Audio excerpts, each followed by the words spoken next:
perspective on the millennial reign of Christ will not only shape your view of the book of Revelation, but also your entire view of eschatology. And we will talk about that on this week's episode of Revelation Unveiled on Faith by Reason. Welcome to Faith by Reason. The website behind it all, as always, is faithbyreason.net. There you will find hundreds of hours of study material, blogs, podcasts, and videos. And we are wrapping up our introduction to the book of Revelation. This is the third episode of the introduction. And yes, it takes 3 full episodes to give you the introduction. Why? Because Revelation is such an important and complex and controversial book that I felt was very important to lay down some really good foundation before we get into our verse-by-verse study of this amazing book. Now, in the very first episode, of this introduction, we talked about the divine perspective. What's the view of Revelation from the perspective of God? Pretty important perspective. And we found that in the very first sentence in the book of Revelation, the revelation of Jesus Christ, which God gave to him. So this is God revealing Jesus to Jesus. And I talk about what that means. It sounds a little confusing, but if you go back to that first episode, you'll understand exactly what I mean. But essentially what we're getting here is the ability to eavesdrop on a conversation between God the Father and God the Son, as facilitated by the Apostle John, who penned the book. So that's pretty awesome. But we human beings, we are not divine. We have our own perspectives on the book of Revelation. And in last week's episode, we talked about 3 broad categories that people who study this book fall into. The first was the allegorical point of view, which basically states that you should not take the book of Revelation literally, that the things that happen in the book for the most part are symbolic. They're not literal. There will not be literal 100-pound hailstones raining down. There will not be rivers and oceans literally turning to blood and acres of trees and grass literally burning up. And there won't be literal demons and demonic locusts killing hundreds of millions of people. That's not literal. It's really a symbol for whatever you want to call it, the eternal fight between good and evil, or John symbolizing the Roman Empire and riding in coat, or whatever. It's not real. That's what they believe. Then there is also the historic or preterist point of view, and that point of view is that most of the book of Revelation has already happened. It's history. It's already occurred. The only thing we're waiting for is the final judgment. Everything else has already happened. This is a history book, not a futurist book. Which brings us to the last perspective, which is the futurist point of view, which actually takes the opposite tact of the historist or preterist point of view, stating that most of Revelation from chapter 4 all the way to the end, chapter 22, has yet to happen. It's still future. It's everything else. We're waiting for the majority of this book to occur, and that happens to be the perspective that we have here on Faith by Reason. That's the perspective I will be teaching from. So there's also another subcategory of man's interpretation, man's perspective on Revelation, we'll be talking about today, and it's how you view the return of Christ vis-a-vis the period called the Millennium. I'll spend the first part of this episode talking about that, and then I will finish it by just giving you an overview of how I will be teaching this book, what to expect from my teaching style, and you can decide from there whether you want to keep going. Hopefully you will, but if it's not something that you think you can handle, then you shouldn't. I don't want to be responsible for any mental hurdles you have to deal with if this isn't the way you want to be taught, or if it isn't subject matter you want to dive into. So I think that's fair. So let's just dive into the part. As I said, this perspective really has a lot to do, it has everything to do with the return of Christ, the second coming of Jesus Christ, possibly the most important event in all of history, definitely the most important event, the seminal event in the book of Revelation. But how does that happen? When does it happen vis-a-vis the millennium? And before we get into the 3 subcategories that most people fall into, or that the viewpoint that they take, one of those 3 viewpoints, let's just talk about what the millennium is. We need to define the millennium before we talk about how people feel about it and what they think about it. The millennium is presented in the Bible as a 1,000-year period. It comes the root word for millennium, mille means 1,000 in Latin. So millennium is 1,000 years where Jesus physically reigns on the earth from the city of Jerusalem, from the throne of David. He will be a literal political ruler, a monarch. and he will rule on earth. Now, I'm not going to get into a ton of detail about that. We will do that when we get to Revelation chapter 20, which talks about the millennium, but it speaks there in Revelation 20 of a 1,000-year period. It's also described in vivid detail in other parts of the Bible, particularly in the Old Testament. The book of Isaiah talks quite a bit about it. And again, we'll get into those details later.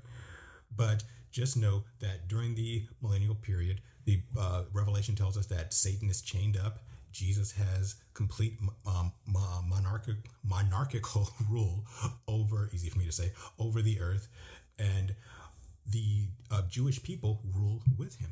This is actually, the millennium is the promised kingdom, that the kingdom that God promised to the descendants of Abraham, Isaac, and Jacob in Genesis, and which he reinforced all throughout the rest of the Old Testament. And it was even in the books we call the New Testament, the Gospels, you could tell that the Jews were waiting for this period of time, this kingdom to come where their Messiah would rule and reign with them. So that's what the millennium is. And the different perspectives that we're going to talk about today are where people see the second coming, Jesus' triumphal return to earth, when it happens, again, vis-a-vis the millennium. And there are three perspectives. There is amillennial, there's premillennial, and there's postmillennial.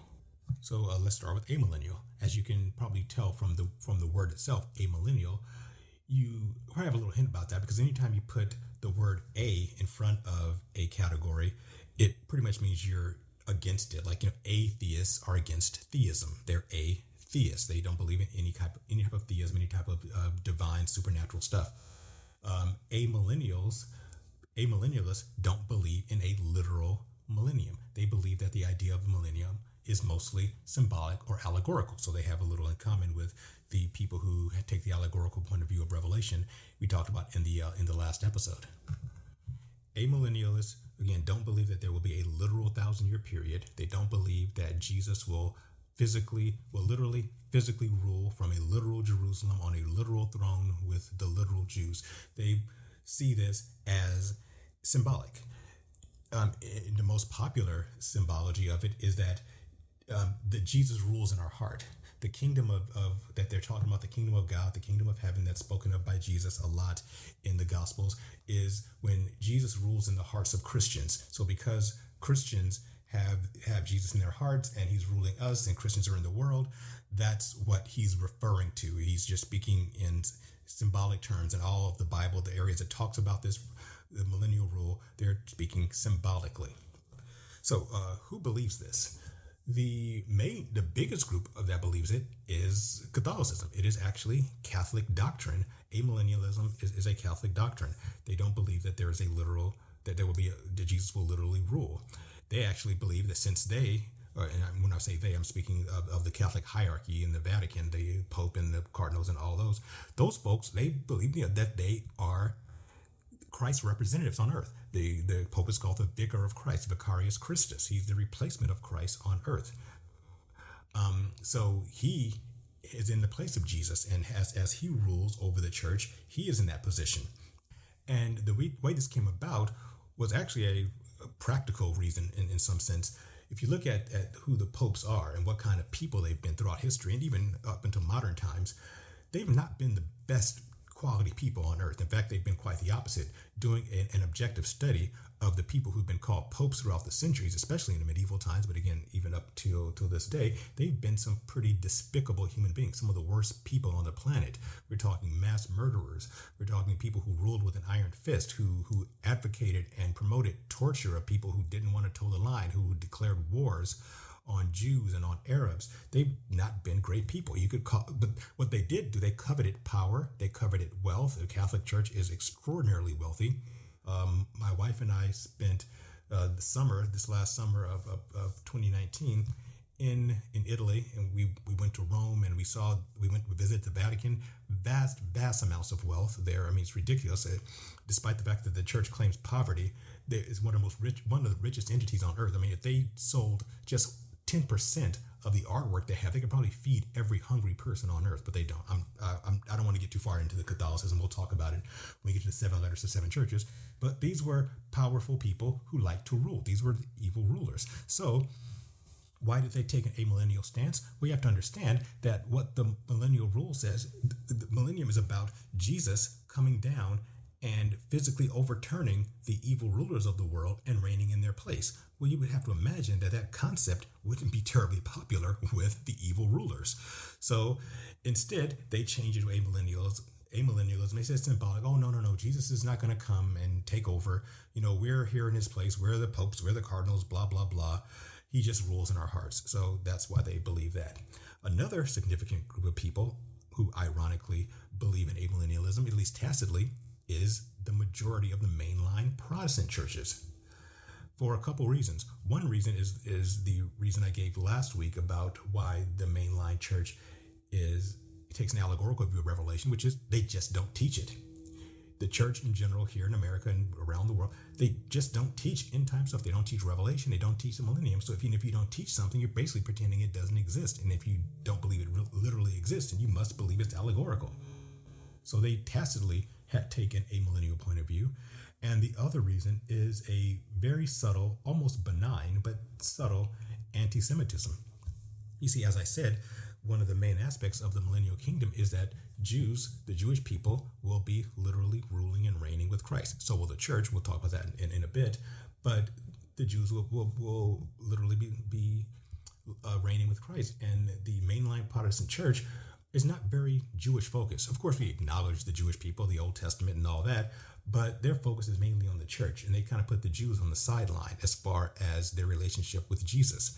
So they don't talk about the millennial rule because, it's very Jewishly focused. And in fact, most of the book of Revelation has a very strong Jewish point of view to it. And the book of Revelation, after the 7 letters to 7 churches, the book of Revelation becomes very, very Jewish in the way that John writes and in the nomenclature and everything. It takes a very, very Jewish turn, which we'll talk about when we get there.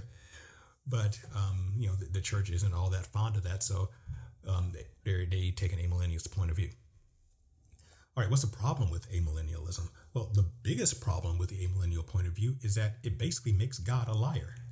God promised Abraham and his descendants this physical kingdom. He did not promise an allegorical kingdom. If you look at all the descriptions of that kingdom in the Old Testament and even in the New, it is physical. It is never spiritualized or allegorized. He talks very, very literally and physically about this kingdom.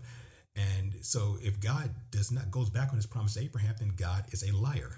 And furthermore, if the millennial is an allegory, then Jesus is a deceiver, because during his time on earth in the Gospels, you will see that people, especially his disciples, were always asking, hey, Jesus, when is the kingdom coming? When are you going to bring the kingdom in?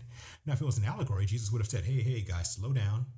It's not going to be a literal kingdom. I'm just going to rule and reign in your hearts. But he didn't say that. He said it's coming later, but he didn't make any reference to it not being a real kingdom. So if it was allegorical, then Jesus was deceiving them.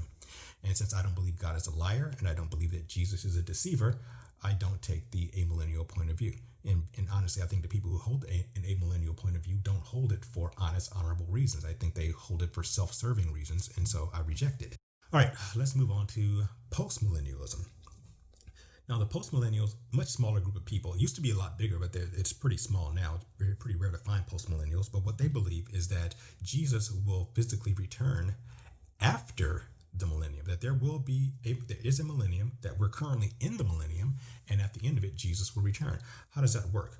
Well, they believe that it is the destiny of the church to essentially conquer the world.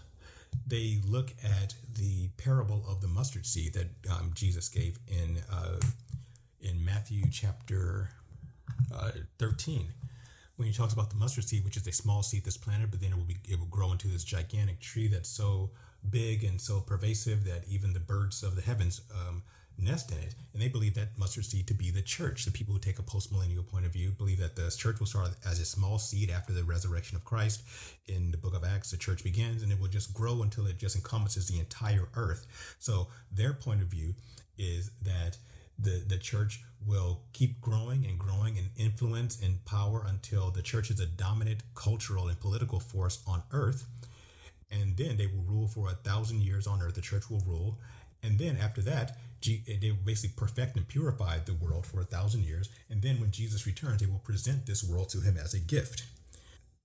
There are some problems with this. And that's because, well, first of all, I think there are a few things wrong with the parable of the mustard seed, the way they interpret it. First of all, I think the parable of the mustard seed shows something unusual and a bit grotesque, because a mustard plant does not grow into a tree naturally. This is unnatural. A mustard seed, you plant it, you get a little bush that with mustard flowers on it. The fact that it turns into a tree means there's something unnatural happening here. And also it says the birds of the heavens nest in the upper branches of this mustard tree. And if you look 2 parables earlier in chapter 13 of Matthew, the birds of the air are the ministers of Satan. So this is basically saying that whatever this mustard seed is, it grows into, and I believe it is the church to a degree, it grows into this massive gargantuan thing that's so unnaturally large that and in the highest echelons you find the ministers of Satan. And I believe that has to do with the history of the church. And again, I think it has to do a lot with Catholicism, and we'll get into that a little later. So who believes in postmillennialism? Well, it was actually a pretty popular theory a couple hundred years ago. In the 17 and 1800s, this theory grew quite a bit. The reason being that the church was growing fantastically during the 17 and 1800s. You had the Great Awakenings. You had the mission fields. People were becoming to Christ in droves. Hundreds and thousands of people were becoming Christians through the Great Awakenings, and the world was being evangelized. So it looked like the world was getting better and better, that the church was actually gaining higher and higher influence, and the postmillennial point of view was really becoming popular. It said, hey, we're doing it. We're winning the world over for Christ. We'll be the dominant force, and we can make the world perfect for Christ. What happened to change that? Well, what happened is the 1900s, the 20th century changed that. Particularly the events that happened early in the 20th century, namely World War I happened, which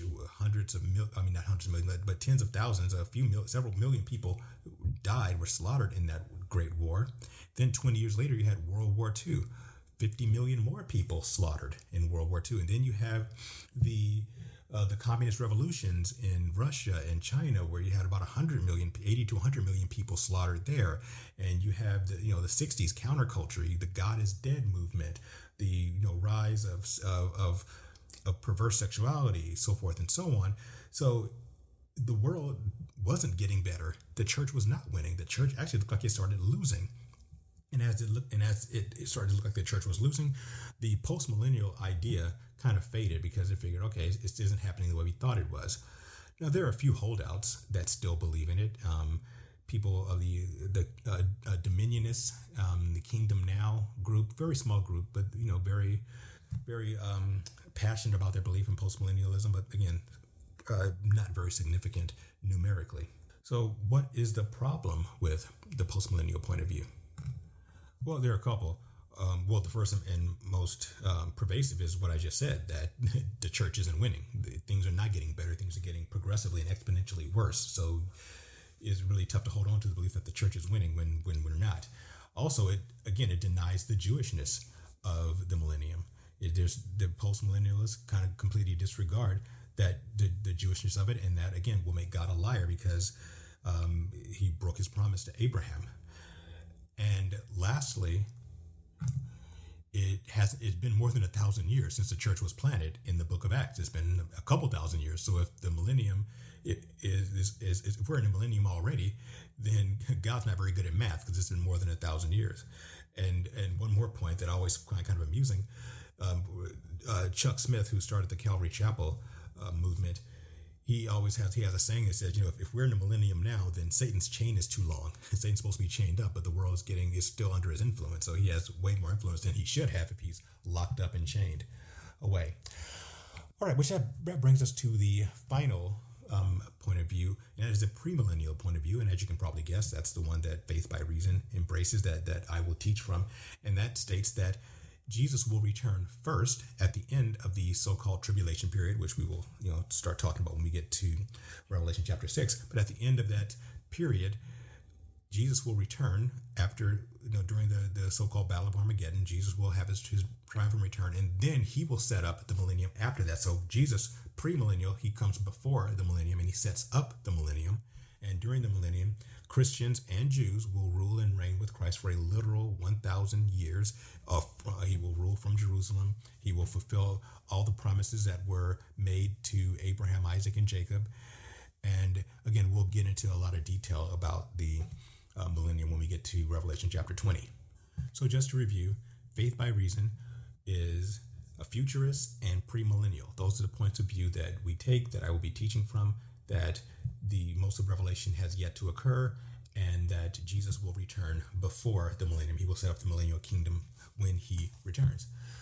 So that segues into how I want to end this episode, which is by talking about how I'm going to teach. I've taught you my human perspective of the book, futurist and premillennial, but what's going to be my methodology of going through this amazing book? Well, first of all, it's going to be a verse by verse study. I will be literally reading a verse or several verses and then giving commentary on them. And that commentary will be biblically based. I think one of the best things about Revelation, one of the biggest gifts of Revelation, is that in order to truly understand it, you have to understand the rest of the Bible, because there's so many cross references to different books of the Bible. So when you read Revelation, and if you do a good study of it, you will naturally go into just about every other book in the Bible. So that's pretty awesome right there.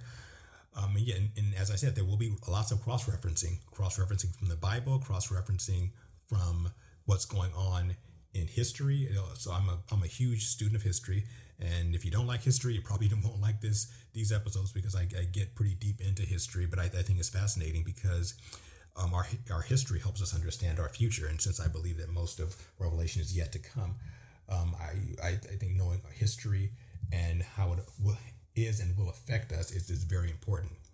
So it will be an exhaustive study. I don't know how long it's going to last. I have not set up a certain amount of time that this teaching will take. It will take as long as it takes. As my son has his favorite show is called Peppa Pig, and I'm getting way off topic here. But one of the characters is a cartoon about these animals who talk and act like humans. But one of them is called Mr. Bull, and he's a construction worker, and he's always tearing up the road. And they always ask, "Hey, Mr. Bull, how long is it going to take you to finish this work?" And he always answers, "It will take as long as it takes." And that's how I feel about this study of Revelation. It will take as long as it takes until I get to the end, until we get to the last book, and it says, "Amen. Even so, come Lord Jesus." That's the last thing that John says, and that's what we will. That's when it will end, and I don't know when. If you take this journey with me, know that it's open-ended, and it'll take as long as it takes. Another thing to understand is very important is that my interpretation of this book, and I have to give you my interpretation. I mean, whose other interpretation am I going to give you? But keep in mind that people always say this silly thing, which is, "Oh, there are many interpretations of the Bible." There are not many interpretations of the Bible. There is only one interpretation, the interpretation that God intended. So in any other interpretation is wrong, so we want to discard it. How do I know that my interpretation is close to God's? 100% I don't. But what I try to do is make sure that my interpretation is as close to what I believe God intended as possible. But that doesn't mean I'm going to be 100% right. And even though I act like I know everything, I don't. I don't know everything. I come across as a know-it-all, but I readily admit that there are many things I don't know. There are many things I believe right now that are probably going to be wrong. I mean, 5 years ago, I know more than I knew 5 years ago.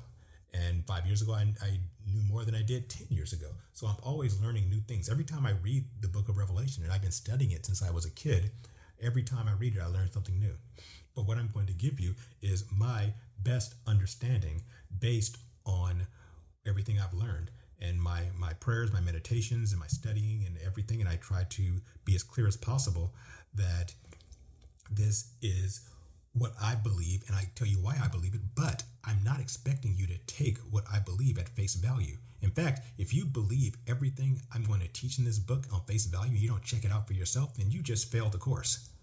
You've done the opposite of what Paul commended the Bereans for in the book of Acts. He said the Bereans were more noble than those in Thessalonica in that they received everything with openness of heart, but then they searched the scriptures daily to make sure they were true. And that's what I'm going to ask of you. I'm going to ask that you be Bereans. I ask that you receive what I say with an open heart. That means just accept it with an open mind. But I also expect you to search the scriptures and pray and make sure that what I'm saying is correct. I am, to the best of my ability, giving you information that I believe is correct, but I could be wrong. In fact, some things I probably say will be wrong, but it's your responsibility to suss that out. When you stand before God, he's not going to ask you, "Hey, what did the people in Faith by Reason teach?" He's going to say, "What did you understand based on your understanding of the Bible, because everyone has an access to the Bible, and there's no excuse if you don't study. If you don't study, then that's on you, not on me. My job is to teach as best I can, but it's your job to study the scriptures and be prayerful. And I will also say that I will try to be very clear when I'm getting into an area of conjecture or an area where I'm not completely sure. There are some areas of revelation where I'm pretty sure, I'm like 99% sure that this is the right viewpoint. But there will be some areas where I'm more like 50-50. And I'll say, you know what, this is what I believe. This is why I believe it. But this is conjecture. It could be wrong. I think I'm right. Here's the scriptures that back me up. Here's the logical, reasonable explanation and why I think it makes sense. But hey, it could be wrong. And I will say that a lot. And at that point, your antenna should go up and say, hey, I better check deeper into this, because this guy is saying that, it's a possibility he's wrong here. He's not completely sure. So this bears further study. And then there will be a couple of areas that I absolutely have no idea. I mean, as I said, I've been studying Revelation for decades, but there's a couple places where I'm like, I don't know. I'll give you two of them.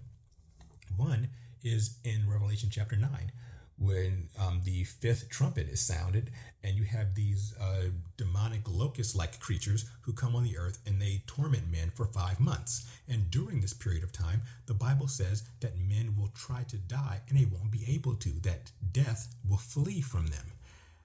I don't get that. I don't understand how, if you want to kill yourself, how you'll be unable to. But apparently, during this period of time, you will not be able to kill yourself. I don't know. I have some ideas, but my ideas aren't complete.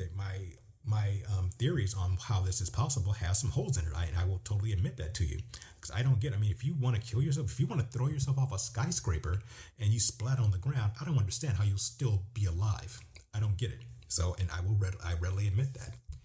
And there is also another place in Revelation chapter 10, verse 3 and 4, where 7 thunders utter their voice. These thunders, John hears these thunders say something, and he's about to write down what he heard the thunders say, and he's told, don't do it, don't write it down. So I don't know what they say. I have no idea, and I will tell you right now, when we get to that, I will tell you again, I have no clue what the 7 thunders say. Now, some people will try to say, oh, well, here's what they said. Nobody knows. Nobody knows what the 7 thunders said. God said to seal it up, and John obeyed. So I don't know. Now, I have some ideas as to why God would put that in the book, why he would have these thunders utter something and then tell John not to tell us what they said. And that's conjecture right there, but I don't know what they said. So I will tell you, I have no clue there. And again, anytime I'm in that position, I will be honest enough to tell you either I don't know, or the explanation I give you is not going to be complete. This is just the best I understand it. And if you have some ideas, I'm open to hearing them. If you want to write me in right now and just tell me, hey, here's what I think. Here's how I think people can try to kill themselves and not be able to. I'm open to hearing it. If you want to tell me, here's what you think the 7 thunders say, I'll listen, but I won't believe you, because nobody knows. And lastly, I highly, highly recommend listening to a podcast that I did earlier in the year called Multiple Resolutions. Multiple Resolutions is a philosophy that I have. I call it's I don't think it's a new philosophy, but Multiple Resolutions is my new name for it, that I believe will help diffuse a lot of the arguments and disputes that people have about biblical interpretation. And Multiple Resolutions basically states this: if there is more than one distinct description of an event or a doctrine in the Bible, then there must be multiple occurrences of that event or doctrine. It's not just one. I'll give you an example that I think all Christians agree on: the first and second advent of Christ. If you look at in the Old Testament, when the prophecies of Jesus are given, they fall into 2 distinct categories. One is the suffering servant who is wounded for our iniquities and dies for our sins. And then there's the conquering king who will come and rule with a rod of iron. That's a serious conflict. You can't be both a suffering servant and a conquering king. So what's the resolution? Well, if you have 2 distinct descriptions of the comings of Christ, then there must be 2 different comings of Christ, which we know. The first advent in Bethlehem 2,000 years ago, and the future coming of Christ as a conquering king. The problem was the Pharisees didn't adhere to multiple resolutions.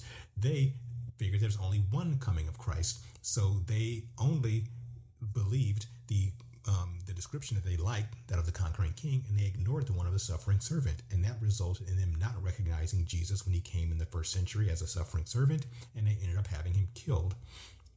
And so I just ask you to take that same point of view. If you see conflicts, have the humility to say, hey, maybe there's more than one right answer. And if you have that, it'll make things much easier on all of us. And one more thing that I want to talk about on that note is comments. I welcome your comments on here on YouTube and on my website and Facebook and all that. I welcome the comments. I know they're going to be controversial. I know some of you are going to be angry with me. In fact, I know that because most of the comments I've gotten in the past are usually when people disagree with me. I have no problem with you disagreeing with me. I really don't. But I do have a few rules. First of all, I ask that if you disagree, you come up with a better explanation and you do so in a respectful manner. That's all I ask. Just be respectful. Don't be childish. Be a grown-up. Don't call me a heretic because you don't agree with me, because that's fascism and that's pridefulness. Just because you don't disagree with someone does not mean they're going to hell. I mean, I disagree with preterists, but I'm not going to tell a preterist, hey, you're going to hell because you don't believe what I believe. I believe they're wrong, but I don't believe that makes them a son of Satan because they happen to hold a different philosophical point of view than I do. And don't do that to me. Okay, I'm a Christian. I've been a Christian for many, many years. I believe that Jesus died on the cross, rose from the dead on the third day, and he lives in my heart. I'm a Christian. I'm going to heaven when I die. And just because I say something that you disagree with does not mean that I am in some type of heresy. If you disagree with me, hey, one of us is right, one of us is wrong. Well, we could both be wrong, but it doesn't mean that either of us is some kind of demon spreading falsehoods, and I get that nonsense all the time. So be a grown-up. Don't resort to silly infantile name calling. Be respectful. If you have questions, I'll be happy to answer them, but don't be a jerk. Okay, show the Christian love we're supposed to show each other. Because if you are rude, if you do resort to name calling and nonsense against me or against any other person in the comments, I will erase your post. I will ban you, because I don't want that kind of stuff polluting the ministry that I'm trying to interact, to have here, and I don't want that to pollute the interaction that I want to have with my listeners, my viewers, and with other people. So just don't do it. If you have a question, a legitimate question, I will make every effort to answer it. I love answering questions. Again, legitimate questions. Don't try to come up with some kind of trick question. Don't do it. You're going to lose. I get those a lot from people who think they're being clever and trying to trap me with the question. Not saying I'm the smartest person in the world, but I'm probably smarter than you. So don't do it. Just be honest, be legitimate. If you have a legitimate question, I will try my best to answer it. The only reason I wouldn't answer it is if I just physically don't have the time to do so. But I love getting comments. I love getting the feedback, and I love answering questions. All right, that's going to wrap this up. I'm actually over my 30-minute limit. Sorry about that. But thank you for watching and listening. And that concludes our introduction to the book of Revelation. And next week, we are actually going to finally start studying this book. Next week, we are going to do the entire first chapter of the book of Revelation. And don't get excited. Next week will probably be the only time I cover an entire chapter in one episode, because we've covered a lot of the pre stuff already, and a lot of the introductory stuff we've already gone over. So I will see you next week. Thank you for listening. Again, thank you for watching. Please subscribe. You can subscribe on YouTube and hit the notification button so you'll know when the new episodes come up. You can also subscribe on faithbyreason.net by putting your email into the little side area there. Don't worry, I won't spam you. I'm not trying to sell you anything. I'm not trying to make money off of you. It'll just be that so you get alerts, so you'll know when the latest episode is up. And I will talk to you next week when we go into Revelation chapter 1.